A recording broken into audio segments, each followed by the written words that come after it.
Hey, how you doing? This is Adam Post, publisher of more than 1,000 comic books and marketing expert covering Disney. Woke Disney absolutely terrified of hostile takeover artist NELSON PELTZ. Let's get into the story. Before we do, please be sure you are subscribed to the channel. Click the bell for notifications. Give me a thumbs up. I really appreciate you guys. From me on Twitter, literally everything Iger has done with Disney, including coming back to the company, and now retiring, and now this, changing the rules for adding members to the board of directors, is all about NELSON PELTZ. This cites an article where Disney board is adopting new rules for nominating directors in the wake of NELSON PELTZ's announced proxy fight. Also, the coming new cash dividend Disney has announced, the hiring of a CFO who has defended a public company from Peltz already while he was at Pepsi. I've never seen anything like this before, even with companies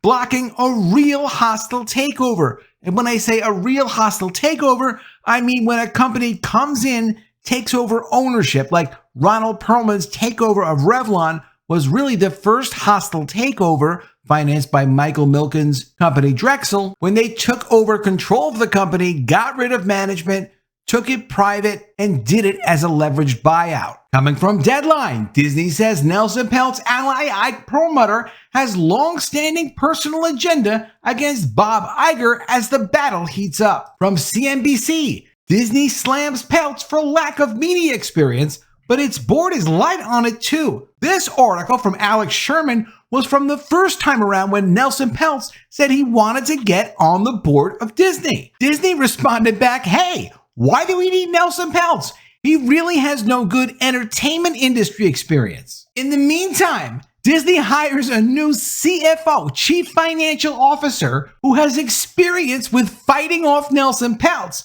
but not media. Isn't Disney a media company? Didn't they just say they don't want NELSON PELTZ on the board a couple of months ago because he had no media experience, but will hire a CFO with no media experience? What's the explanation for that? I'd like to see media ask Bob Iger, why are you hiring a CFO who has no media experience? Do you know what a CFO does? Of course, but let's go over it just in case. The Chief Financial Officer holds the top financial position in an organization. They are responsible for tracking cash flow and financial planning and analyzing the company's financial strengths and weaknesses and proposing strategic directions. When we say strategic directions, what are we talking about? We're talking about, should we do this business move or should we do that business move? It doesn't just come from the CEO. And this is not something that is specific to Disney. This is a general definition of what a chief financial officer would do. So a chief financial officer has to understand the industry that they're in. In the case of Bob Iger, getting Hugh Johnston on as a CFO, the guy has experience. He seems very smart. He was a CFO over at Pepsi. However, not knowing the media industry, what experience does he really have to draw on? That is something that I'm sure NELSON PELTZ is going to pick on and really say, what are you doing? Are you hiring this guy because he successfully fought me off in the past? Or is there some legitimate reason you're picking up on Hugh Johnston? My opinion is Hugh Johnston is there because while he was a right-hand man to the CEO over at Pepsi, he saw the writing on the wall. He was never going to be CEO over at Pepsi, but there is a spot that's going to open up for CEO of Disney, and it's probably going to be Hugh Johnston, or at least it's being promised to him that he'll be seriously considered. CFOs become CEOs more often than you think. From Yahoo Finance, Disney resumes dividends amid NELSON PELTZ proxy battle. This was something else NELSON PELTZ was fighting for. Start the dividend up again. A dividend is giving you like almost a residual, a profit sharing, a royalty on owning a stock. So it's almost like interest that they pay you. In the case of Disney, they're promising another 30 cents per share. So if you own a share of Disney, you'll get an additional 30 cents from Disney every year. Even the extension of Bob Iger's contract to 2026 looks a lot like he did it to block NELSON PELTZ. And I'll say, I've never seen anything like this before.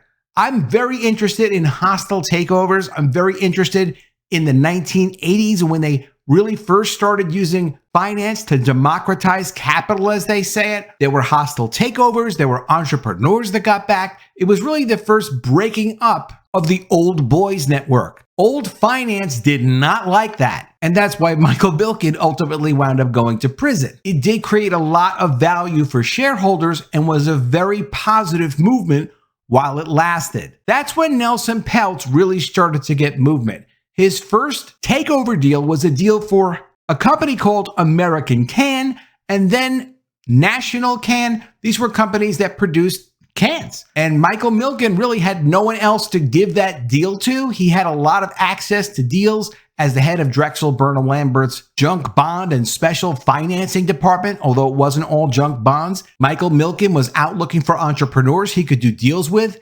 He didn't even think Peltz was the greatest guy to give the deal to, but no one else felt like doing it. Nelson Peltz did that deal as an acquisition in the 1980s, and that really started him on growing his company. The can companies wound up doing incredibly well, and Peltz made a lot of money. After that, Peltz and his business partner, Peter May, acquired Snapple from Quaker Oats. Snapple was a great deal for them. They made a ton of money, and the Snapple turnaround was featured as a Harvard Business School case study. That's how good they did, and that went back to 1997, more than 20 years ago. In 2005, Peltz's partner May and Ed Garden founded Trian Fund Management, which is what's taking on Disney right now, as an activist investing firm. Trian has invested in companies like Heinz, Cadbury, Kraft Foods, Ingersoll Rand, Wendy's, DuPont, Mondelēz, PepsiCo, State Street Corporation, Procter Gamble, and Family Dollar. All big household names, big companies. In 2006, Trian was involved in a proxy contest with Heinz to get 5 independent directors on the board of Heinz. Trian succeeded in getting 2 board members on the board, including Peltz as one of them. In 2007, Trian bought a 3% share of Cadbury Schweppes, who they had sold Snapple to in 1997. Cadbury Schweppes, America's Beverages, to spin off from the Cadbury Schweppes Confectionery Group. And when you do a spin-off or something like that, sometimes companies will do that because there's no value that the stock market is ascribing to them owning a subsidiary. So if basically stockholders own a company, the company's worth a certain amount of money on the public stock exchange, but the company isn't even getting credit for owning one of its divisions. Believe it or not, that can happen. Smart investors, takeover artists, activists like Nelson Peltz, Carl Icahn, will notice things like that and say, look, we'll spin off that division. Our stock price will probably stay the same and we'll all make a ton of money on that company being sold. Doesn't always work, but a lot of times it does. In 2007, Nelson Peltz's company Trian bought $1.8 billion in shares of Kraft Foods, and that's 3% of the company. Doesn't take that much more for Nelson Peltz to make a move. If he's got 1%, 3%, he can make things happen at a company. Another great example, in February 2011, Trian announced it had accumulated an 8% stake in Family Dollar and indicated a willingness to participate in a private leveraged buyout of the company with a total value of about $7 to $8 billion. The company rejected it, but in September 2011, Ed Garden, Trian's chief investment officer, joined the Family Dollar board. Peltz was appointed to the Ingersoll Rand board of directors in 2012. In 2017, Peltz tried but failed to acquire a seat on the board of Procter Gamble, in which Trian had a 1.5% stake. Peltz has also taken on Unilever, GE, multiple companies. He's a big player, and not just that. Peltz, as of October 2021, is worth approximately $1.7 billion. Self-made billionaires are people that should be taken seriously, and that's probably what's got Disney so upset. And for Nelson Peltz's credentials as someone that would or would not belong on the board of directors of any public company, consider this. Peltz was said by the National Association of Corporate Directors in 2010, 2011, and 2012 to be among the most influential people in global corporate governance. Of course he belongs on the board of directors. So what is Disney so worried about? Why is it that Bob Iger has nothing but bad to say about Nelson Peltz? He keeps saying silly things in public like, oh, well, what's Nelson Peltz going to do? Suggest we should make more sequels? Bob Iger and Disney are absolutely terrified of someone coming in and looking at their financials. That's the first thing that somebody like Nelson Peltz with a takeover background, a finance background, whose first takeover deals go back to the 1980s. We're talking like 35 years plus ago. Nelson Peltz knows how to look at financials and say, wait a second, what's going on here? One of the first things I'm sure Peltz would do is say, listen, we need to take at least a $10 billion deduction, a write-off, a one-time charge on Bob Iger's terrible acquisition of the Fox Entertainment assets. I understand why Iger did that deal. I don't really blame him for it. He was fighting to get control of streaming. Fox owned a third of Hulu. It did put Disney in a position where at the very least they would wind up owning 2/3 of Hulu, and who knew how important streaming was going to be? That actually makes sense to me. And if it winds up being they need to take a $10 billion one-time loss, admitting that they paid too much for Fox, that's fine. Bob Iger has a huge ego, but I don't think it's just ego. There were some strange things going on with the financing and allocation of, Disney was making its own content for streaming, for production, whatever, and selling its own content to its own division for distribution, Disney Media Entertainment Distribution, which Bob Iger has since dismantled. This was a big focus of Bob Chapek. There are many things that can be adjusted, hidden, fooled around with in accounting, and the last thing you want to do if you've been doing funny things with the numbers a little bit is have someone who's a takeover artist, who's got a big mouth, who's well respected in the investment community. I mean, come on. The National Association of Corporate Governance Directors for 3 years put Nelson Peltz among its most influential people in global corporate governance. If Nelson Peltz gets an inside look at the finances of Disney and what they've been doing for the last 5, 10, 20 years, Bob Iger's legacy is going to be in some kind of trouble. Nobody goes to jail over stuff like this, by the way, but people do get called out as hustlers or hucksters, and it could easily ruin Bob Iger's reputation. The other issue that Bob Iger has with Nelson Peltz is that Nelson Peltz is a close friend and ally of also self-made billionaire Ike Perlmutter, who used to own Marvel Entertainment before he unfortunately trusted it to Bob Iger when Bob Iger acquired the company. Ike Perlmutter knows where a lot of bodies are buried. He's even said recently in a public interview that the reason that Disney fired him and got him out of the company was because he kept complaining about Disney wasting money on production. I can't tell you why Bob Iger is not more concerned about costs of productions. It doesn't really make any sense. It's not like Bob Iger is personally pocketing the money, but Ike Perlmutter has a reputation for looking very carefully at expenses, even to the extent of being eccentric, saying things like, everyone who works at my company needs to save their paper clips and reuse paper clips.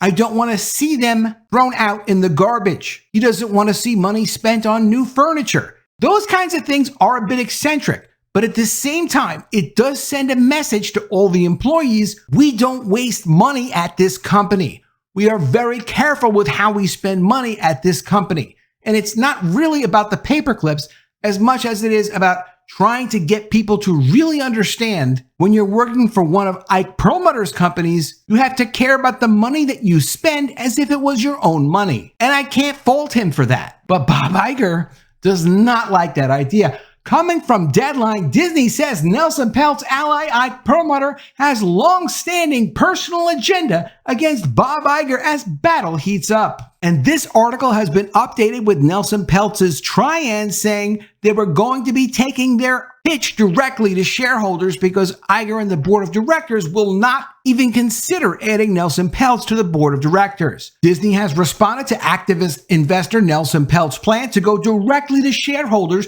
to seek a seat on the board, which the company denied him, saying a vendetta by his ally Ike Perlmutter may be distorting an agenda that's not in line with the broader Disney shareholder base. The Trian founder is in partnership with Isaac Perlmutter, a former Disney executive. Mr. Perlmutter owns 78% of the shares that Mr. Peltz claims beneficial ownership of, or more than 25 million of the 33 million shares. This dynamic is relevant to assessing Mr. Peltz and any other nominees he may put forth as directors, as Mr. Perlmutter was terminated from his employment by Disney earlier this year and has voiced his long-standing personal agenda against Disney CEO Robert Iger, which may be different than that of all other shareholders. In the past, Disney had been saying Isaac Perlmutter was just laid off. Now they're saying he was terminated from the company, doing everything they can to smear the guy who brought Marvel into Disney. He literally took Marvel and trusted Disney with it in exchange for stock. The real situation of Ike Perlmutter is he's down personally at least $1 billion. A billion. Personally. Disney stock should be at least twice what it is right now. And it's not that way because of mismanagement. Yes, woke agenda, that has something to do with it, but really, that all goes under the umbrella of not running the company to focus on making a profit and building your business. That's not what Bob Iger has been doing, whether it's because Bob Iger is obsessed with agenda or it's because he's just not competent to run multiple different businesses under Disney's umbrella. They have a lot of different kinds of businesses. It is difficult to run. They do need someone like Nelson Peltz on there. They do need someone like Ike Perlmutter. If he would agree to be on Disney's board, it would be incredibly beneficial. Just because someone joins a board of directors, it doesn't mean that person is going to necessarily be taking over the whole board. People on the board get an individual vote. These are the people that are just watching out for the shareholders, watching out that money is being spent for the purposes of getting a return on investment in an intelligent way. So Ike Perlmutter, former CEO of Marvel, is allowing Peltz to vote his shares to boost Trian's firepower in an eventual proxy fight. There's no doubt about that. And the proxy fight is not just a hobby. The proxy fight is going to be a big public relations push and is going to cost Nelson Peltz's company at least $100 million.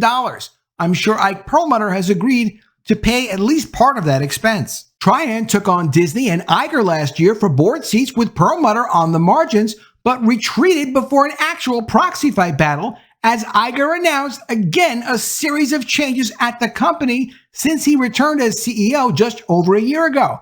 There were layoffs, massive layoffs, because Peltz was saying, you guys need to do layoffs. You have way too much overhead. So ultimately, Bob Iger announced around $7 billion worth of cuts, and that was to satisfy Nelson Peltz. Bob Iger did make those cuts, but the stock is still down. Quote, Disney is moving from a period of fixing to a new era of building as the entire media sector navigates the cross currents of the competitive landscape for streaming. We are executing on 4 key building opportunities that will be central to our success, achieving significant and sustained profitability in our streaming business, building ESPN into the preeminent digital sports platform, improving the output and economics of our film studios, and turbocharging growth in our experiences business, which includes the theme parks and cruises. Bob Iger explained all of this at a town hall meeting. The board and management are steadfast in our commitment to ensuring the Walt Disney Company's long-term success for the benefit of all our shareholders. Iger hit on all these points during a conference question and answer yesterday, asked by New York Times DealBook's Andrew Ross Sorkin if he thinks it's personal. Iger said, "This is not a headline that I'm going to create right now." The company waited a day until Peltz took a shot at Disney to say that they think it's personal. Quote, there's a qualification level that is required to sit on the Disney board, and the board makes decisions about who's qualified and who isn't qualified to be on the board. And if Nelson Peltz officially requests the board seat, I'm sure the board will go through a process to determine whether he is or whether he should have a role on the board or not. But it's not like we've got a number of empty seats. Come on, join in the Disney board, have fun, he added. Bob Iger damn well knows that Nelson Peltz has been rated as one of the most influential people in global corporate governance by the National Association of Corporate Directors. He doesn't want you to know that. He doesn't want the public to know that. But Bob Iger knows that. Bob Iger, of all things, is not stupid. He knows exactly what he's doing. I don't exactly know why he's doing it, but I know he knows what he's doing. The board did decide against Peltz, and the activist investor was clearly unhappy he was refused a seat, even as Disney named 2 new board of directors members. Iger also said he asked the board to try to keep out of the stew as much as possible.